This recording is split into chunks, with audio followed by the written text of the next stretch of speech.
Yo, welcome to another episode of Empire Jeff TV. I am your host, Empire Jeff, coming to you on a Friday night live from Los Angeles, California. Hope everyone's doing well. We're going to talk some Los Angeles Dodgers, some off-season. We got pitchers and catchers reporting right around the corner. MLB season is getting closer and closer by the day. We got Dodger Fest tomorrow, and fun times, man. Fun times. This off-season has been flying by, and we are sitting here now looking at the calendar as the pages and the days turn, and we are getting closer and closer to Dodger baseball. And for those who think that we are getting closer and closer to an MLB lockout, we're going to touch on that today too. We're going to touch on kind of how baseball is adapting to the Dodger era, how teams are trying to get ahead of this, how teams are pivoting, and how teams are starting to actually spend some money on their own players. What a thought. What a concept, right? Pay your players, pay them what they're worth. Don't make them wait to go to arbitration. Don't make them wait to get into free agency. Don't wait until you've squeezed every ounce of talent out of them at lower cost as you possibly can until you finally decide to pay them what they are worth. And we're starting to see that because the only real way to play this game is to pay. And the only real way to attempt to contend is to pay. And the only real way to be relevant, to be in it every year, to be part of the conversation is to pay. And the Dodgers are starting to force teams to pay up, to pay their players.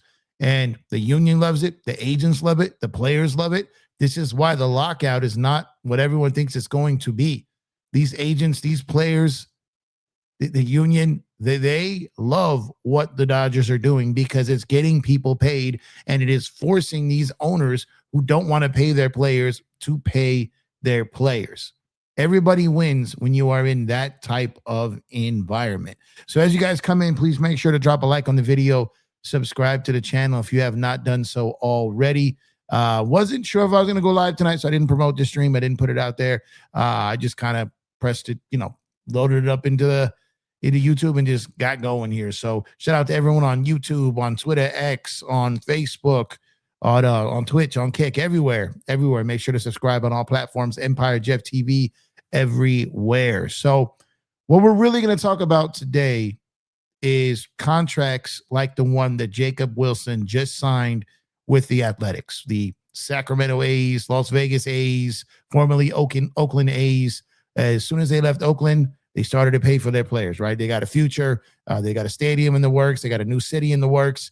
And the only way they want to do that is going into Vegas with a team that is better than people think it's going to be. And they have locked up their young core. They look pretty strong heading down the next 2, 3, 4 years.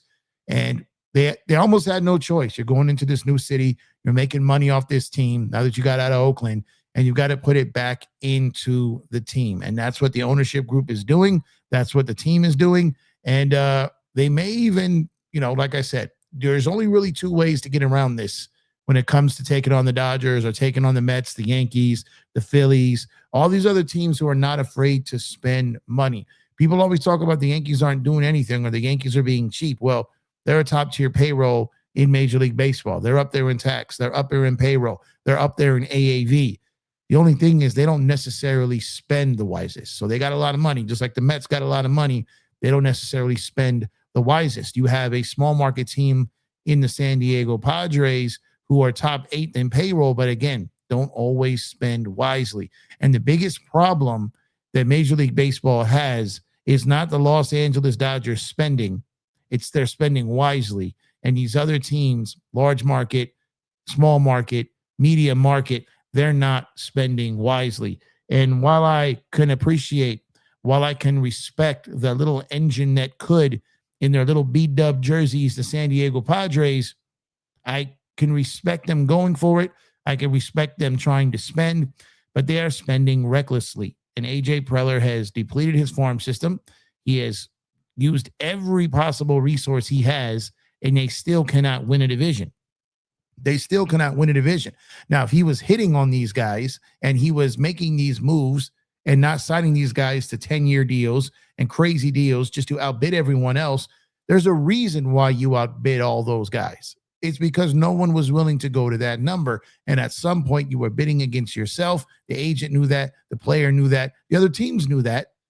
And apparently they didn't know that. And they got stuck with a bunch of players that they're going to have for a while now. Now, Yu Darvish's situation is kind of starting to work its way out. There's talk of retirement there. We'll see what happens. Manny Machado's contract is going to be horrendous. You've got the Xander Bogaerts contract going to be horrendous. Cronenworth's deal is hard to take. That Jackson Merrill and Tatis Jr. contracts are going to be very good down the road. But depending on how many of these other deals you've got to carry without adding anyone else that you're going to have to pay is going to really determine how that team shapes, right? So when you're looking at a team like the Athletics, when you're looking at the 2 different things that they're looking at a team like the Dodgers and they're looking at a team like the Padres, right? You're looking at these teams who are out here spending to spend and those who are spending wisely. And the best way for you to keep the Los Angeles Dodgers away from your players is to sign your players early. Get them early. Now, these contracts might not be favorable for these players in 3 to 4 to 5 years, but they will be for the Athletics. And maybe the Athletics are paying a little too much in year 1 and 2 than they would have if they just rode it out and let him go through all his years of service, let him go through some arbitration. Maybe they are spending a little bit more out the gate to save more later, but the player is going to be happy now. You're not going to arbitration. You don't have to worry about any of that. You don't have to really, do any of that. So as Jacob Wilson signs his 7-year, $70 million extension with that club option in year 8, the immediate reaction to that is a smart business. It's a positive one. The deal is not about today. It's about avoiding tomorrow is really what it is. Wilson gets security, early, life-changing money now, and can avoid arbitration and future leverage battles between his team and his agent and those areas where it really starts to get uncomfortable. And this pretty much guarantees to be below market value probably for the next, 3 or 4 years.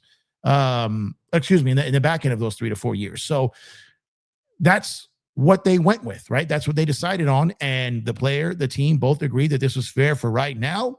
And it's a trade-off. You get security. Jacob gets the security and the team gets the upside, and everybody gets their money now. And, I'm sure down the line he's going to wish he didn't sign that deal. But what if he got hurt? What if he got injured? What if he fell off? What if he just disappeared at the plate in the next 2 years? Like, this is what that security now brings you. I think the kid's a stud. I think he's going to be good for a long time. And I think there's going to be a point where he wishes he didn't sign this deal, but you protect yourself against wishing you had by signing this deal. And when it comes down to that, I'm happy that the A's are actually locking in their guys, and no team can come after this player from a free agency perspective for a long time now. Laker Girl, I see you. Tim, I see you. Daniel Berry, I see you. Appreciate y'all. This ensures that he is an athletic for the bulk of his, run of his career. And I think for the team, that's very, very well. And this is exactly how the teams keep players away from free agencies. The Dodgers only become a threat when players reach the open market or get close to the open market, and teams have to put them on the trade market. So when you remove that situation, you make your team stronger because there's no threat of the big bad bully Los Angeles Dodgers to come after them. You lock them up early, and the Dodgers never really enter the conversation. The Dodgers, the Mets, the Yankees, like I said, the Phillies, the Padres, like I said, they spend crazy sometimes. You take them out of the conversation, and it's not even really about stealing players. It's about these teams just literally letting these players walk. And now you're not going to have that with some of these guys. Now you got, like I said, you got Jackson Merrill signing his deal that he's probably going to wish he had waited on. Tatis already wishes he waited on it. You got Acuna Jr., you got Albies, you got all these dudes in Atlanta. They did the same thing. You saw the Guardians just reworked J Ram's deal over there. And now you see here Jacob Wilson's deal. So I think this is a small market reality check for a lot of these teams.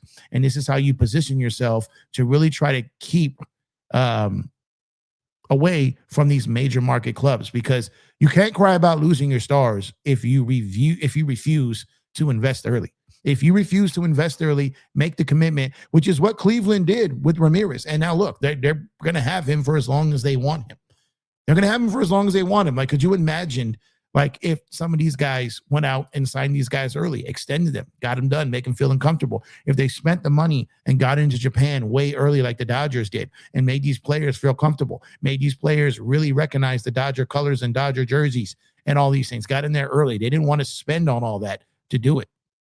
They didn't want to do it. And when you wait till arbitration,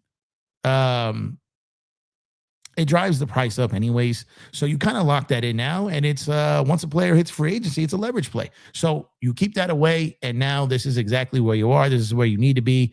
And that's, happy for the A's, man. What's going on? Ramon, what's going on, man? Appreciate you. Appreciate y'all for tuning in. If you guys haven't done so already, please drop a like on the video, subscribe to the channel. I'm Empire Jeff. This is EmpireJeffTV. We are here to discuss Los Angeles Dodgers. We're here to talk how they are affecting small market spending, similar to what the A's did today with Jacob Wilson signing a 7-year extension at $70 million, which when I first saw that, I was like, 7 years, 70. I thought it was a typo. Because usually you get like the low ones to mid ones when it's like an early deal. 10 years at $10 million a pop. Like, you could even say like the Dodgers did that with Will Smith and his deal, right? So the Dodgers took a page out of a small market book and not let their guys get too deep into arbitration, never let them get to free agency. And when you treat the player right, the whole journey, this is how you get paid back. This is exactly how you get paid back. And the Dodgers are affecting the way that other teams do business. And now they're affecting the way that other teams try to keep their players. And I think it's great. I think it's great. The teams have the power early. They just don't use it. And now they're starting to use it, and they'll get to keep their players. So cheers to those teams, man. So let me know in the chat if you guys think this is a good deal. Who do you think this deal is better for? And who do you think is going to regret this deal? Because I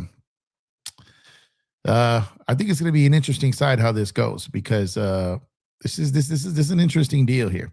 Because The Braves model is, pay early, keep the core together, right? And I think you're going to start to see teams be able to kind of try to mimic that one because it's a lot easier to copy the Brave style versus copying the Dodger style, and it's just totally different. Just like the Guardians did with Jose Ramirez, now the A's are doing that with Wilson. So, let me see here. And it's just why is my chat disappearing? You're going to kind of contrast that with teams that nickel and dime until it's too late and then cry about losing their players. It just doesn't make any sense. The Dodgers didn't force the A's hand. Reality forced their hand, really. That's just the way it goes down. The deal proves that teams can protect their talent if they choose to. And I've always said that teams simply don't like they don't want to spend too early. Like if they got a guy at low money and they don't have to pay him for, too early, and they don't have to go out there and sign a guy early. They can go through arbitration and do all this. They don't want to get to a point where they're like, well, why are we going to pay him now when we don't have to? Well, when you do that whole about thing of we don't have to, then you got the Dodgers doing is like, why do we got to wait till they get to free agency? We don't have to. We can try to trade for him now. We can drive the pressure up. We can start letting it be known that we're interested. So maybe that if those other teams do come in last second and try to offer an extension, the guy doesn't take it because look, the Dodgers are lurking. They've been waiting on me for years. You guys finally just realized that you underpaid me for years. They're willing to pay me off top. And this is how this stuff goes, man. This is just how it goes. Let's see. See the chat. You say you just saw my head and not the black shirt. You thought I was just like I had an AI head on here. That's funny. That's funny. But yeah, man. So I think this is a good deal for the A's in the long run. I think it gives Wilson the security now. I think Wilson is gonna. I think he's gonna wish he didn't sign it later, but it just is what it is. Because like I said, this is the A's protecting their talent, and but it's just a different thing. The Dodgers spend only because other teams refuse to plan, right? How often have I told you guys that the Dodgers just sit back and wait for teams to get stupid? And the A's didn't get stupid here. A's didn't get stupid. The A's are actually smart. And this is why it's good for baseball, because more extensions, fewer stars hitting free agency. I'm going to say it again. More extensions means fewer stars hitting free agency, which is good for these teams. Not necessarily great for the fans because we love the hot stove. We love the rumors. More stability also for the teams and their families, which gives these teams kind of what the Dodgers have been giving their players and their families. And that kind of culture has spread through Major League Baseball to where people don't just want to be part of getting paid. They want to be part of this Dodger culture. They just want to be part of Dodger culture because of that. And it's more competitive balance in the long term if these teams keep their players. Look, as Dodger fans, I'm for this. I'm rooting for this. I want teams to step up. I want them to pay. I'm fine with the Dodgers. It's not my money, so it's easy for me to say. I'm fine with the Dodgers having to pay more to other teams just to get them to compete. Like, I want this for baseball. I want people to compete against the Dodgers in spending and on the field. Just is what it is, man. It really does force the owners to stop pocketing the revenue and really reinvest it. And that's all we've ever really asked from these other owners. Point blank, period, man. So let me get to Comedy's chat real quick. Laker Girl says, salute, brother. If you guys are new, subscribe to the channel, hit that like button. Absolutely. And let's see, we got Tim. What's going on, Tim? Appreciate you. Happy Friday. Daniel Barry Sports Highlights. Hello to you. Let me see. I said Ramon exactly said happy Friday, Dodgers Nation. Appreciate you. I got this one earlier. Thought it was just my head on the screen. Dan says, what team is the Dodgers' best competitor in your opinion? Phillies, Mets. It's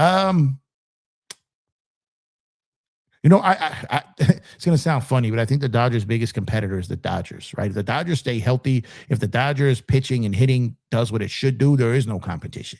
There is no comp. There's nothing. There's no one. But Phillies have always kind of had the Dodgers number in the regular season. I am undecided if I feel the Mets have had a marvelous offseason or a horrific one. Time will tell. I like that trade for Milwaukee and getting those young guys and to be able to have them around and build around them and learn from what they went through last year. Some of the young guys are going to be better. They're well managed. They're very, very good. I think they get better next year, even with trading Peralta. As crazy as that sounds, that's just my opinion. I think they get better, but we'll have to wait and see on that. But if I had to say, are you talking about the biggest competition in the NL?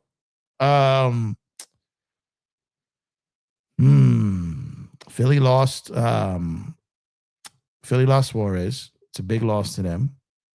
See what they're going to probably dump Castellano. See where he ends up. Maybe Padres. He had a kind of up and down year with them last year, kind of rough. I'm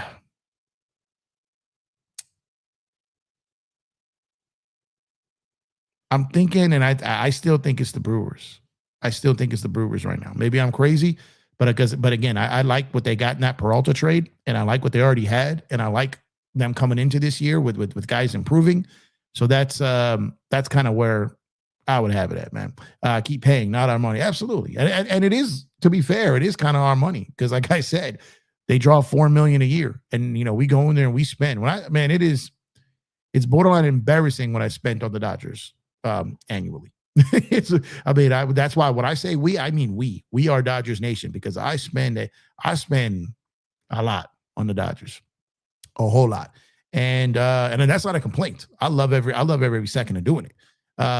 So yeah, to seeing our money going back into the team, how could you not be excited about that? Imagine being a fan of like the Pittsburgh Pirates or these other teams who just take all that money, put nothing back into their team, and they keep the money that you spend. Prices keep going up, but the product on the field does not. That's why I always say they got to put more pressure on these owners to keep that away from happening. Who would you compare Kyle Tucker to? For me, I'm thinking someone like a Todd Hilton. He's a very unique player, man. He's got the power. He's got the WAR. He can get the WRC plus going. He's got a lively bat. I think he's a better defender than people think he is. So a comp to him, Todd Hilton's not a bad one. He's got a little Bellinger in there, probably, coming from the left side perspective. He doesn't strike out as much, but as far as pop from the left side, not the versatile from the infield to the outfield, but he's more athletic than people think. If you saw that catch in the All-Star game, the guy has it. I think Hilton's a pretty decent one. But I think he's just one of these guys that are just a very, very good hitter. That is a lefty, and he's in an era that doesn't care if you bat 330 as long as you hitting north of 30 bombs, your WRC plus, and your WAR and all that is in the right direction. So I think I don't think that's a bad one. I think I see you say Chase Utley. I think he's got peak Chase Utley. I got to look at the comps there, but Tucker's just a different style dude. He's a different style dude, and I think he's going to be, I think he's a guy that if he wasn't on the same team as Shohei Ohtani would be in conversations for MVP. But he's a guy that could just slash the numbers you want slashed. And like I said, the reason I said Belly, I'm just comparing to his MVP year. I think that's something that he could deliver on while playing with the Dodgers. But Chase Utley was a beast, man. And his peak, obviously not Dodgers Chase Utley, but Philly Chase Utley, man, that boy was a whole problem to the Dodgers, man. He was a whole problem to the Dodgers. And he was for a while. That old Phillies team, man. That's why it felt so good to finally beat them this last year, man, because we just couldn't beat them. Like we couldn't beat them, man. Like, to save our lives, we could not beat the Phillies. Every time we had them in the playoffs, they just found a way to have our number. Like every single time, they found a way to have our number. And, that's why it was amazing last year that didn't happen. That was the best part about it, is that it didn't happen.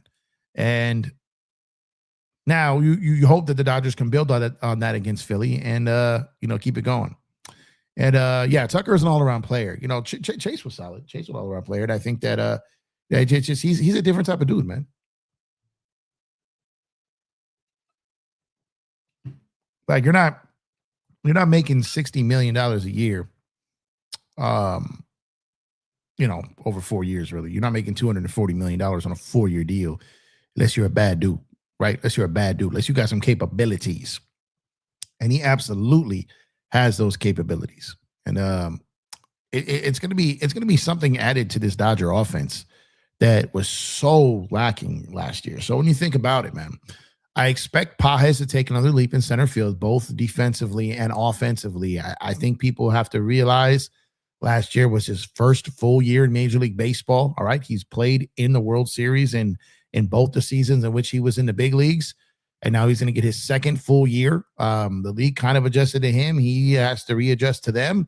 He had 27 bombs in his first full year as a major leaguer while learning a new position in center field. So I think Pages takes another leap next year.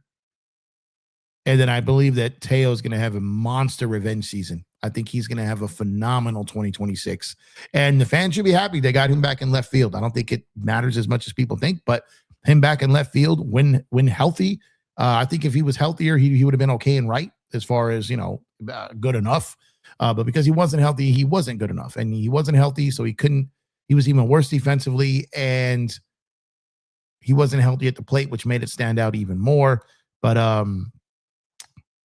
having Tucker out there in the outfield, Teo bounce back season, another leap year for Pages. So I can see a Dodgers outfield that was, bottom of the barrel last year offensively going to one of the top ones next year in 2026 and a complete rebuild, even though two of the guys are the same, but swapping out Tucker for Conforto and trading 2024 Teo for 2025 Teo and getting another year of improvement from Pages. I don't see how that outfield isn't massively improved.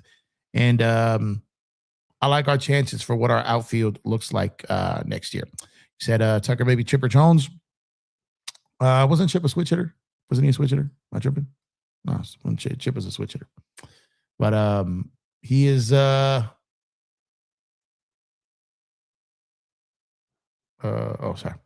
He is he's gonna be really good, man. He's gonna be really, really good. And I can't wait for the start of this season. I can't wait for the start of spring training. I can't wait for the start. And you know what I'm most excited about? I think what I'm most excited about 2026 is I'm excited that the Dodgers are going for a three-peat. I'm excited that they got Kyle Tucker. I'm excited for all of that. I'm excited. But the number one thing I'm excited about is that I don't have to wake my behind up at 3 a.m. to watch them play in Japan or Korea. I don't got to do any of that. I don't got to do any of that this year. I got to be up for 2 straight mornings, waking up at 3 a.m. to watch these games. Don't got to do that. Don't got to put myself through that for another 2 days. And that's what I'm most excited about at the start, not the start of this season. Roman says, I'm excited. Can't wait to see season to start. Yeah, I am. It's going to be here before we know it, y'all. It's going to be here before we know it.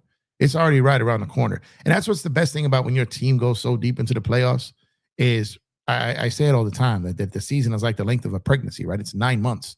When you start in spring training in February and you play all the way up until the beginning of November, it's a whole pregnancy, man. And then it's just enough time off. It's enough of a break to right when you start to really get to a point where okay, you enjoy the break. Now you start to be like, man, I need my baseball back, and it's here, right? It's a perfect gap.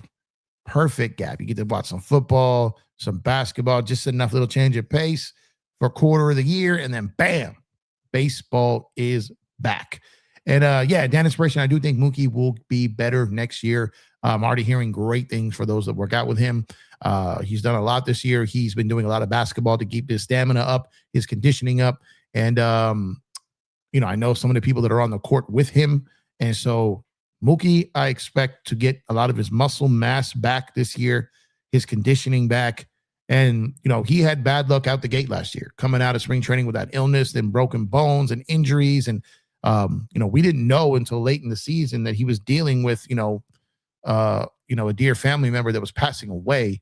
So, going through all that stuff with him physically, then emotionally with the loved one, within his immediate, family, and having to go all that while still being out there on the field.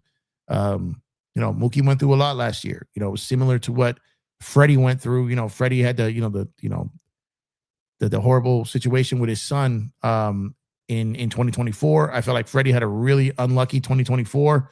And I feel like a lot of Dodgers had a very unlucky 2025. And that's, Mookie, Teo, Tommy Edman, Muncy, Glasnow, Snell. A lot of these guys had Roki had a real unlucky 2025. And it all kind of came together at the same time. And it worked, and they won a World Series. But I absolutely expect Mookie to have a strong bounce back year. I expect him to be more Mookie-like. I expect Freddie to be more Freddie-like. Will Smith had a great year, but because he got so worn down, he hit a slump. And Freddie, same thing. He was, up there with the batting title lead most of the year. Him and Smith, both of them hit a wall. So I expect, with the emergence, hopefully, of Rushing and some of these other guys, so maybe some of these young guys playing this year. Look, I think Freeland. I'm kind of coming around on this, whereas, I pretty much had my mind made up that Freeland was almost out of here. As we got closer to the season, or if a trade was going to be happening.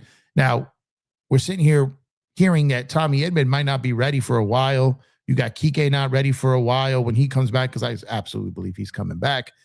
So Freeland could find himself out the gate as the Dodgers' everyday second baseman. And if that's the case and he produces, that changes the game, because now you got Tommy Edman. You can put him everywhere. You can make him the super utility guy. Or if Edman is out and, Kim comes in and they try to get him in that super utility role, and he produces both offensively and defensively. Now you got two super utility guys potentially. Who has that? Who has that? You know what I mean? Who has that? So to me, it's just a whole different thing. So unless they swing a trade, unless they pull something out for a Donovan or something like that, Freeland has a real chance to be the starting second baseman for the Dodgers. I think he would get the edge over Kim out the gate. But I think that changes his trajectory. It changes, what happens with him, trade-wise. And I think, Rushing too. How does he play in his backup role at catcher? How does he play when he's playing at first to give Freddie a break? How does he play when he's playing some corner outfield? Like, how does he look? How does he play?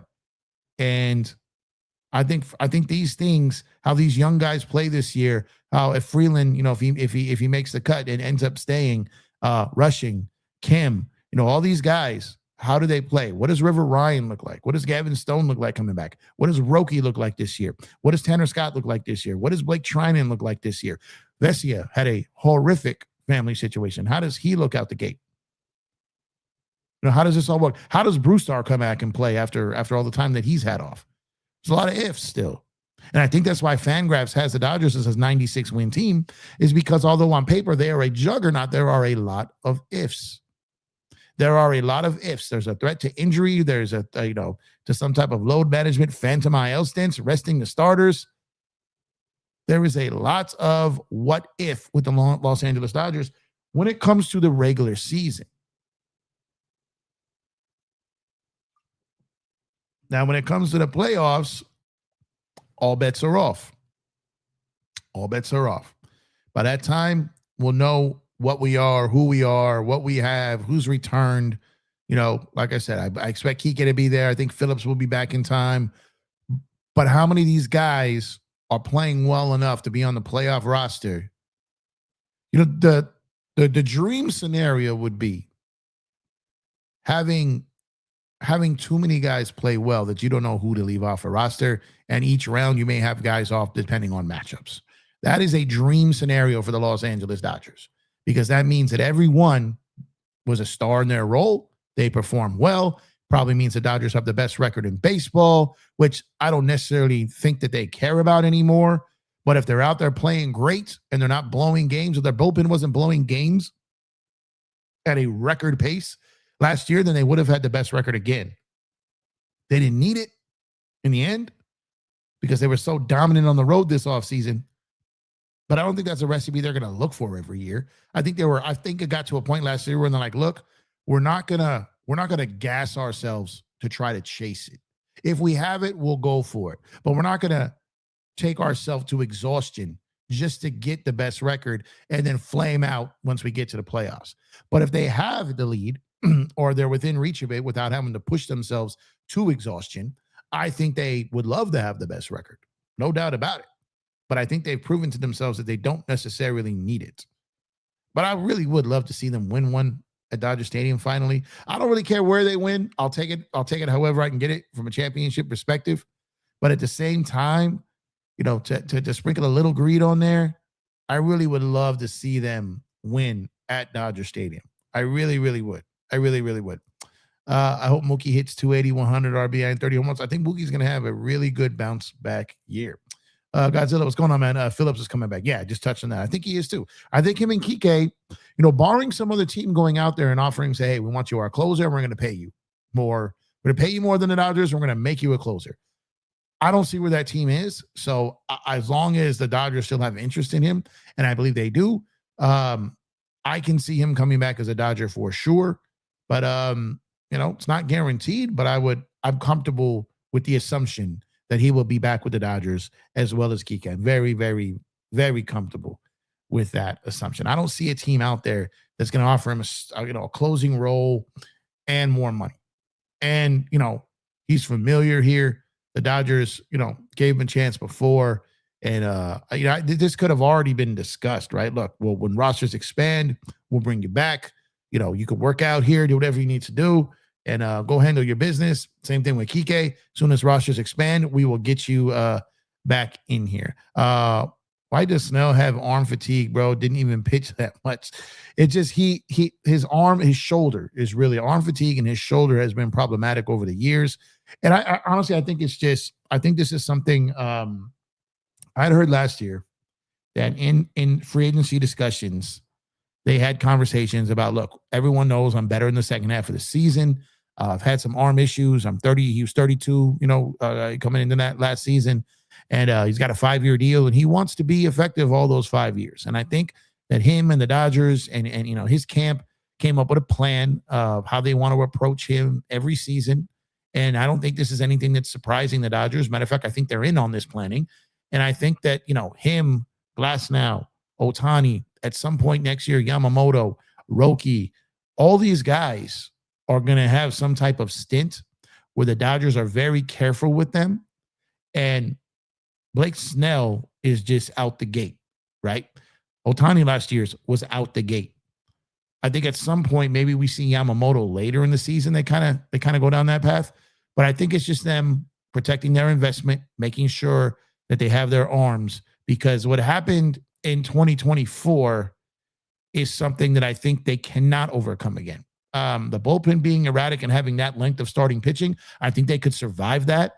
But I think if their starting pitching is wiped like it was in 2024, I don't believe they have what it takes to account for that. I don't think bullpen games in the 2026 playoffs is going to cut it anymore. So to me, I think the Dodgers' plans and these players' plans are intelligent. For me, I think. What's going on, Drip Show? Appreciate you. Make sure to go check out legendsofculture.com to get the latest drops from Drip Show. And Legends of Culture, we got the Ruining Baseball collection as well as the We Love LA collection.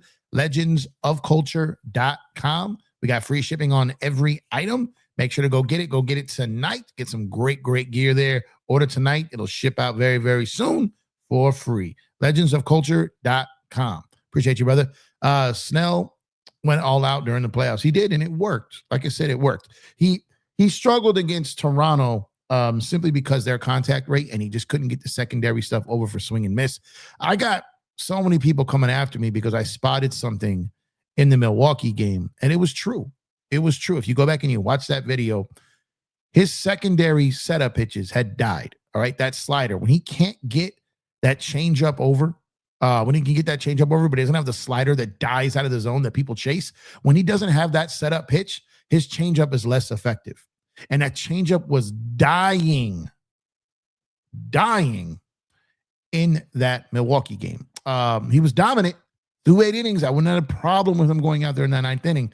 But if you go back and watch it and the locations of that slider and the lack of swing and miss on it, the odds of them going through the lineup one more time, The odds were they finally were going to get to him.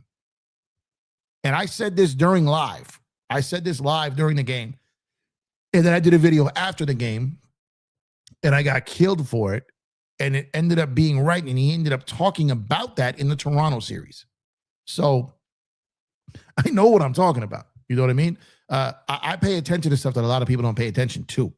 And I'm a pitcher guy, right? And I notice very, very small things with pitchers that become very, very big things with pitchers.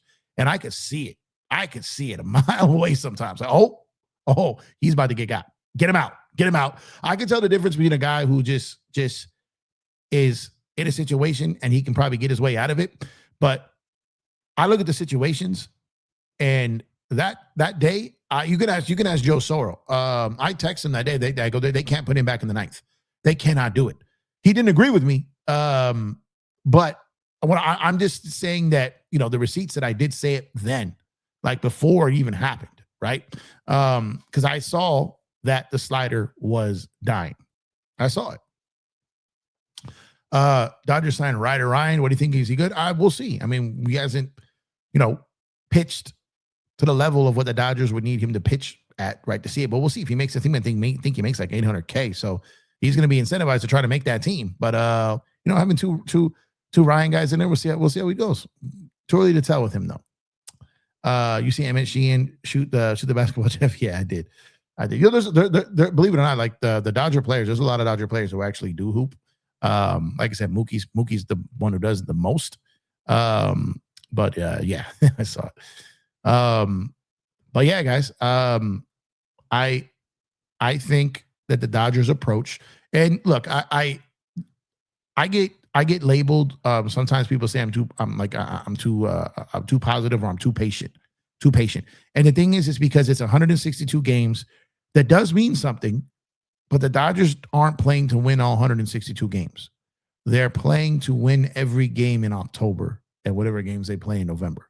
And sometimes you got to give up games through 162 to win in October and November. Sometimes you got to pull a Yamamoto out when he gives up a hit, when he has a no-hitter. And even if you're 100% confident that he can get that game won and it's over with, that's it. Like, his pitch count was way higher than it should have been. You get him out there 10 times out of 10, and I would have done the same thing, because we're not playing. Our season does not hinge on winning this game. Our season hinges on winning the World Series. Nobody gives a damn about them pulling him out now. And I said that then. No one will give two damns about that game if we win it all. And that's what the Dodgers' philosophy was. And it was right. When they pulled Shohei Ohtani out, when he had that dominant game against Philly, and everybody cried, I kept saying, that's their plan. They're sticking. They're not breaking their plan for you. They're not breaking it for me. They're not breaking it for us. They're sticking to their plan. And the plan worked. So when are people finally going to start trusting the process when it comes to the Los Angeles Dodgers, when they have proven all the doubters wrong time and time again, that you do not know more than them? We don't. We do not know more than them, and we never will. We will never know more than them.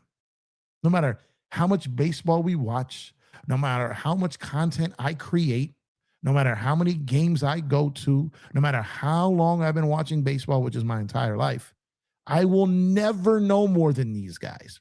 The difference between me and everyone else who sits on these screens for you guys here is I admit it. I admit it. Most people think they know more than professionals. I don't. I think I'm pretty good when it comes to a non-professional. I think I'm pretty good. I'll take my mindset, my approach, my knowledge of all these games above more than just what you get off the internet and then come up and do shows about them. I will put my level of mentality and sports wisdom from a fan perspective, non-professional, up against anyone. But up against professionals, no. I do not know how to read a pitch better than someone who has faced the best in the world, have hit the best in the world. I will never sit up here and act like I know more than them. I wish other people took that approach. But teach their own, I suppose, right? Let's see. Dan says, if Dave Roberts retired now, would he be a first ballot Hall of Famer? Yep. Shout out to Dave Roberts. I said that all last year. Yeah, first ballot, book it. I don't care what no one says. He is.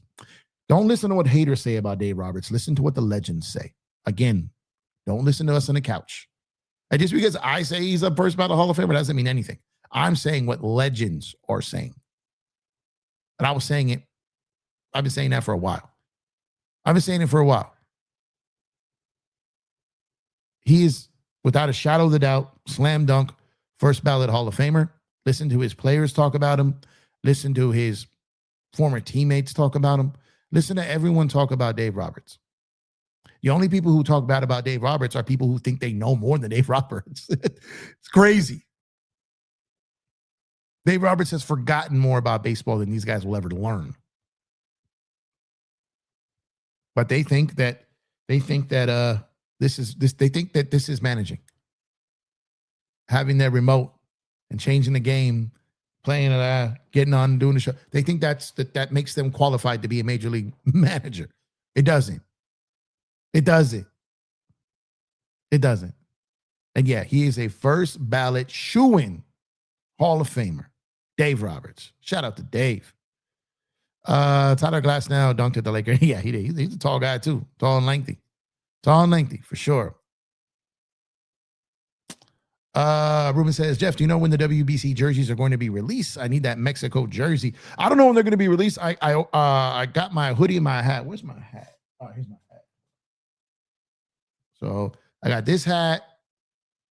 I got the white hat with the navy brim, but that's a snapback. I got the fitted on this one.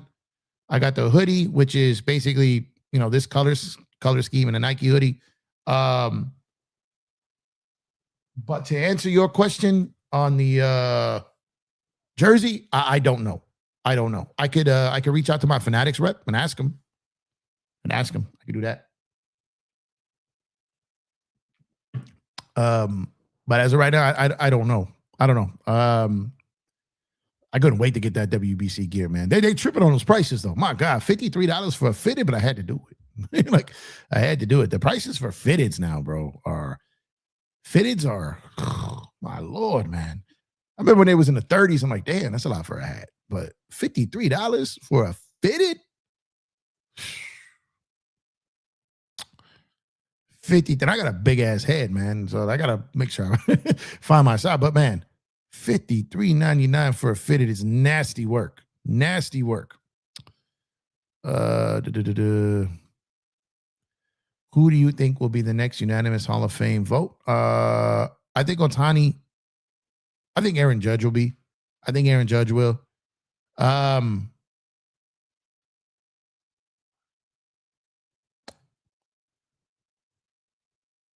Those two would be slam dunks for me. Yeah. I think other guys could get close because it's not always about how you play. It's how well liked you are. Like someone like Freddie Freeman, who's a surefire Hall of Famer, first ballot. He's so loved that I could see just off of reputation alone, him. It's great. That might sound crazy to some people, but I think it comes down to how well you are liked. It's politics as much as it is performance, and I could see something like that happening. What's going on, Giovanni? He said, what's up, Empire Jeff? Tomorrow is Dodger Fest. Yes, tomorrow is. And as of right now, I'm not going. Last year was an utter nightmare. I understand they had construction. They had some things going on. This year they sold tickets. It's going to kind of be like the parade. But I am not, as of right now, I'm not attending tomorrow. But absolutely, let's go Dodgers.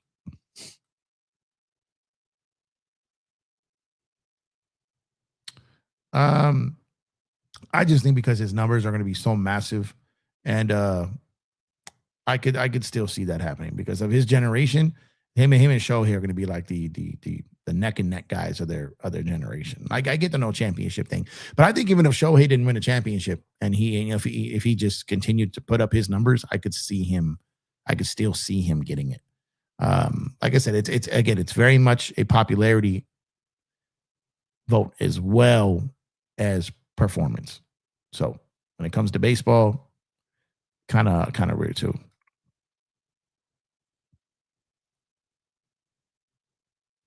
You said Cap City sells fitted hats for over 75 grand. Yeah, man. It's and especially when they sell out, like when they sell out, like what's that other hat I had? Like the championship hats, or like when you get an all-star hat, or any type of specialty hat. Like when they sell out and then the resellers get a hold of them, it's all bad. It's all bad. Yeah. You're right. And he's a generational, like once in a lifetime type player. I could see that. I could see that. But yeah, fitteds are getting absurd. Fitteds are getting absurd pricing wise. I'm like, man, they got some nerve charging that much, man. Some nerve, man. That stuff is crazy. But I got it though. I got it because I had to, and I'm excited for the WBC. I'm excited. I'm excited about spring training too, man. Those prices, man, everything is just so crazy. I was looking at, if I was going to take a trip to spring training, even with some weekdays involved, like the trip is like, and I'm a state away. I'm a state away. The trip is like, for any type of decent halfway in hotel, it's like it's like 3,000. Just easy. That's like ground floor. 3,000 for a few games, the flight, a room, and not even like a top tier joint. Like 3 G's to go to Glendale, Arizona from LA for a few days. I might have to do it, but man, that's crazy, bro. That's crazy. At some point, it's like that's like a quarter of a season at some parts of the stadium for tickets. A quarter of the season. You know what I mean? You can get some halfway decent seats, a 2-seat package for half the games for 12 grand, and a couple of days in Arizona for spring training for 3. That's crazy. That's crazy. Let's see. We need a Canada cat. Yeah, we need a Canada for sure. For sure. Let's see. You said I look like your old boss? I look like him? That's funny. That's funny. BC, what's going on, BC? What's going on, man? Haven't seen you in here in a bit, man.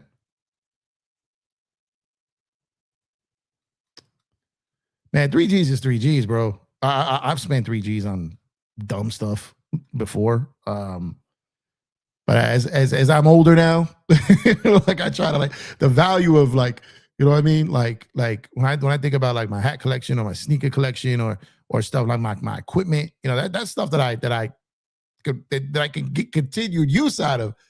3 racks for a few days in Arizona? Oh no, man. Oh no. Even Lucky barking at 53. Yeah. Oh man, his fits this year. Let me tell you, his fits this year. So for those who don't know, Lucky has a Lucky earns a paycheck. Like Lucky don't live for free. Lucky puts in. Lucky earns. Lucky has his own like credit card. Like no BS. Like he earns money. Spends it like it's a whole like it's a like Lucky earns money. He's a doggy model. All right. So Lucky earns money. He's in calendars. He's in publications. He's got brand deals. Like Lucky earns his way. Lucky earns his way. And so you don't live in this house unless you can hustle. And Lucky can hustle. Lucky can hustle. He got it. Go Dodgers. Absolutely, BC. Absolutely, man. Empire Jeff is the boss. That threw me off. I'm like, I've managed a lot of people in my time, man. You know what I mean? I've had some businesses that had like a really, really high head count. So I didn't recognize the name, but that might not be the name unless he's messing with me. You know what I mean? But it's not the first time. It's not the first time someone I've worked with. I never call someone that I've never been the type to call someone like, you know, Like no matter what you are, whether you're like an owner or you're someone that's above me or someone that works as part of my whatever, you're my coworker. Like always, you're part of my team. I don't like calling people like staff. I don't like to call people, even you guys who come to the show. Like I could never. It doesn't ever sit right for me to call you fans. Like you're part of my community. Where I'm part of your community. You know what I mean? Like it just certain like words I don't call people. You know what I mean? Doesn't make sense to me. Empire just make the name for this? Nah, hell no.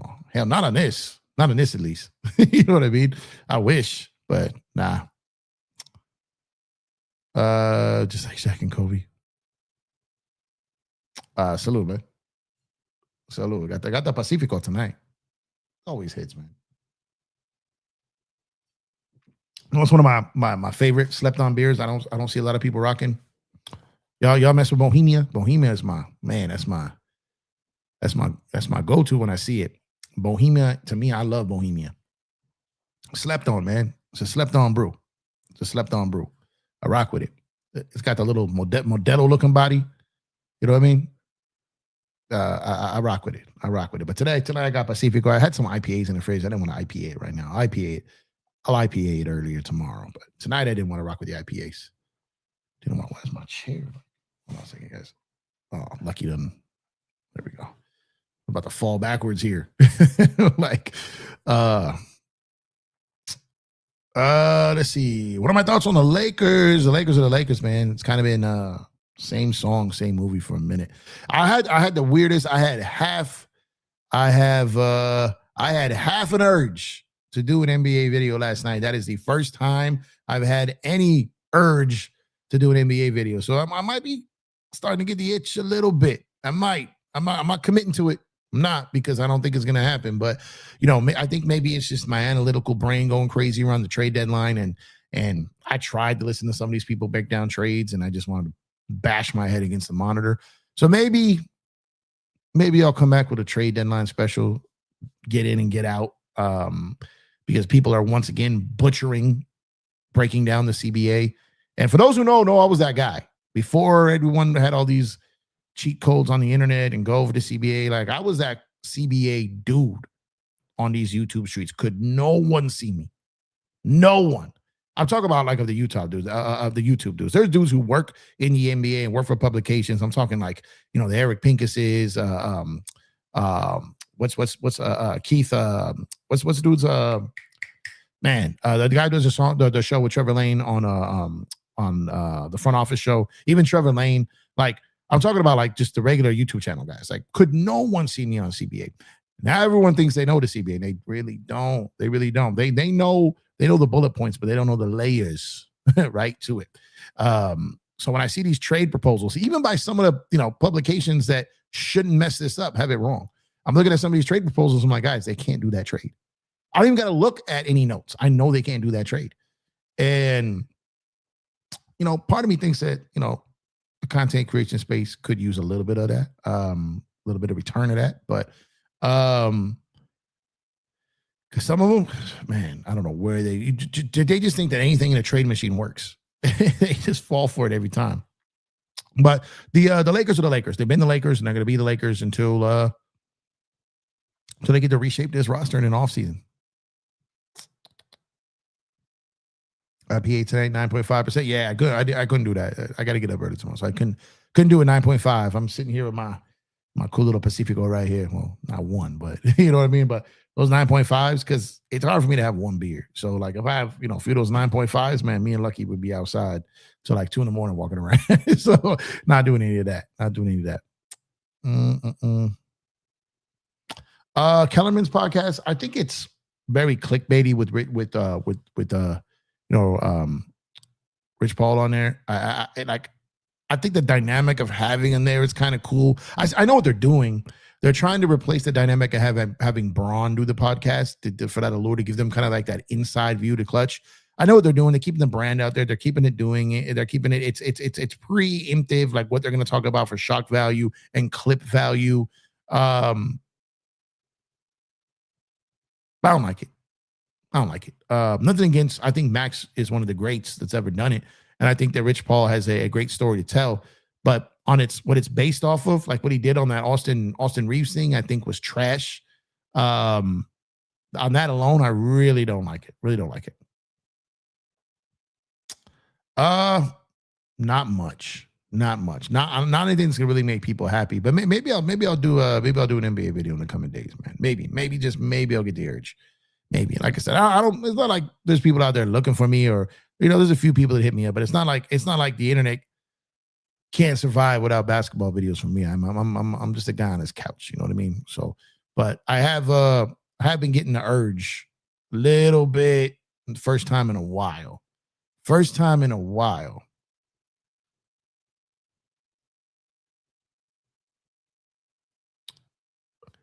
Bendo says, "Hey, just wanted to do a pronoun check before I accidentally insult you. My pronouns are what it's been since the beginning of time. I don't have pronouns. I barely understand those, bro. Barely understand those. I appreciate you trying not to be disrespectful, but I really don't understand all that, to be honest with you. I even know how to break that down. I don't speak pronouns. Let's see. Oh yeah, he was great on ESPN radio. He was great. He's still great now. You know what I mean? I'm happy he's back out there again. Stephen A did him kind of wrong, but I just don't like what that show is based off of. I don't like it from a fundamental perspective. I don't like what they're going after, what they're doing. Like I said, the thing they did with that Austin Reeves thing was that wasn't cool. That wasn't cool.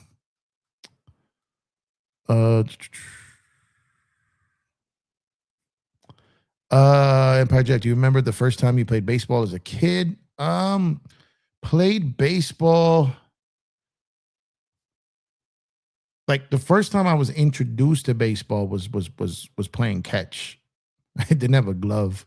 I got jacked up. But the first time I played baseball,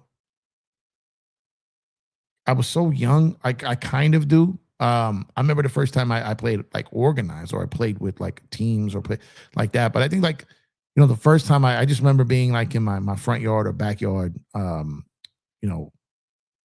with my cousins, or if my pops was in town, to do it. I'm the son of a truck driver, so my pops was gone a lot. But I can't remember the first time I did, because it was a very long time ago. But I remember doing it a lot. I just remember any chance I could get. I was that dude who slept with a glove, with a mitt under my pillow. I took a glove with me to school in my backpack. Like I left books at home and took my glove. Yeah, there was no chance of a game breaking out. I had my glove. You know what I mean? That eventually got replaced with a basketball. But my glove was like my glove. You know what I mean? So I can't remember the first time I played actual baseball, but I remember being very, very young, learning to play catch and throwing the ball around and being on this like kind of off to the side while adults were playing baseball and I was too small to play. And it's a game that I have always loved. It's a game I was never quite good enough at to match the love. I was never as good basketball either. I was never as good as basketball as I could break it down and talk it. I was good enough. I had really good teammates and I was a good teammate, but I was never a guy that, that was like anywhere near like a star level player. I was like a role player, the sport I was best at was hockey. And it was a sport I liked the least, but it was the one I was the best at. I was nice, super nice, but the sport was so expensive and we didn't have it like that. So the sport I was best at was hockey, and baseball at the time was my favorite. And I just, hitting a ball is tough, man. Hitting a ball is tough. And but the first time I can't really remember off the top of my head. What got you into podcasting, Empire Jeff? What are your goals for 2026? So, what got me into podcasting really was, I've told this story a few times, but I'll try to keep it a little shorter. this time is the relationship with my grandfather is I used to call him after every game, Lakers, Dodgers, Kings, whoever, and he wouldn't let me just get away with, hey, the Lakers won or the Dodgers won, Grandpa. You like, how'd they win? You know, what turned the game? He was teaching me how to break down the game, and I didn't know that at the time. And that's why I'm so critical when people get up here and talk about the game but don't really break it down to a level of expertise. Like they take like the easy way out.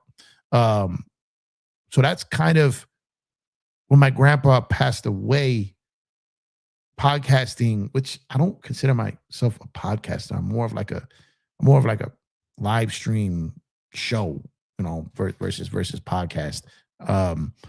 But that's what started it. And then, you know, he passed away, and then COVID hit, and I bought the equipment, and I started, you know, doing like podcast production on some hip hop shows. And then I became like a co-host, and then it's like I want to do my own thing, and started talking basketball. And I got on the internet talking basketball. That's kind of how I broke through. Kind of got picked up by some shows kind of quickly. Then started my own channel, and it's been kind of that ever since. You know, and I'm still, you know, small creator, still trying to grow, still trying to find time to do this more regularly. I'm doing more short form, more clips, more shorts. Just because it's easier to do more consistently. So those who've been around a while have heard the story enough. But that's, you know, pretty much how I got into it. Still like I'm talking to my grandpa after the games. It's kind of like my approach, because I'd have to call him and break down the games. So and yeah, I went to a ton of games with my grandpa. My grandpa had great seats back in the day. Great seats back in the day. So on that note, I'm gonna go ahead and shut it down, guys. You guys been great tonight. Appreciate you guys tuning in. I kind of pulled up unannounced, didn't give any like run time. I just went. So appreciate for those who showed up. And you know, I'll catch you guys again this weekend, more than likely. We'll have some more to talk about. And like I said, Dodger baseball is right around the corner. And I can't wait. So appreciate y'all for tuning in. I will catch you guys on the next one. Enjoy the rest of your Friday night. Enjoy your weekends. I will catch you on the next one. And as always, let's go Dodgers. I'm out of here, y'all. Peace.